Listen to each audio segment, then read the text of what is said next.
अब ये भी यहां कहेंगे, फिर भी मैं आपको बताना चाहता हूं, ड्राफ्टिंग कमेटी के चेयरमैन बाबा साहब अम्बेडकर ने अपने शब्दों में ये कहा है कि मुझे बहुत आश्चर्य हुआ था जब प्रारूप समिति ने मुझे अपना अध्यक्ष चुना।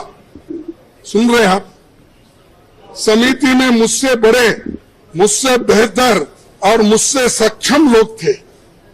ये कांग्रेस पार्टी के अनुशासन का ही कमाल है कि प्रारूप समिति संविधान सभा में संविधान को हर धारा और हर संशोधन के बारे में निश्चित जानकारी के साथ प्रस्तुत कर सकी।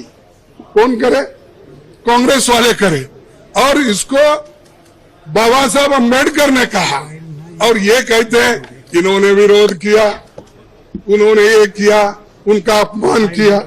आगे मैं बताऊंगा। इसलिए संविधान सभा के समक्ष संविधान के प्रारूप के अबाध रूप से प्रस्तुत किए जाने के समस्त श्रेय पर कांग्रेस पार्टी का हक बनता है। ये बात मैं कहने वाला था, और मेरी बात सुन रहे नहीं। मैं मिनटों से हाथ उठा रहा हूं। हमारे सभी पार्टी, इंडिया गठबंधन पार्टी पूरी उठ के डिमांड कर रही थी, मांग रही थी। हम ध्यान खींच रहे थे चेयरमैन साहब, ना हमको वो मौका नहीं मिला। मैं फिर प्रधानमंत्री से खुद रिक्वेस्ट किया, 1 बार 2 बार 3 बार, लेकिन उन्होंने भी उसको नकार दिया।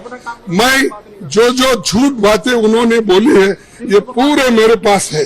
और कैसा ये लोग आज सदन में बोलते हैं, सदन के बाहर बोलते हैं, ये समझे हैं वो ही पढ़े लिखे हैं और गलत बातें बोलने में माहिर है। ये तो मैं बाबा साहब अम्बेडकर का स्पीच कॉन्स्टिट्यूंट असेंबली में जो बोला वो लाया हूं, और ऑर्गेनाइजर में उनके लोग क्या बोले हैं वो भी मैं बताना चाहता था, लेकिन उन्होंने मौका नहीं दिया।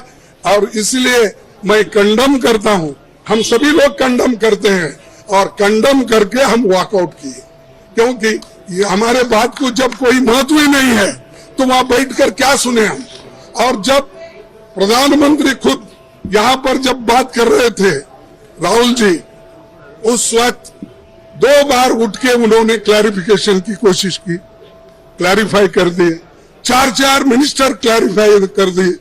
मैं जब बात कर रहा था तो मेरे सदन में मेरे को रोकने टोकने का इतना कोशिश की, इतने लोग बार बार उठे मिनिस्टर्स। तो आज मेरे को 1 मिनट नहीं मिल सकता था इस बात बोलने के लिए। इसीलिए हम वो सभी लोग कंडम करके वॉकआउट किए हैं। बस यही चीज।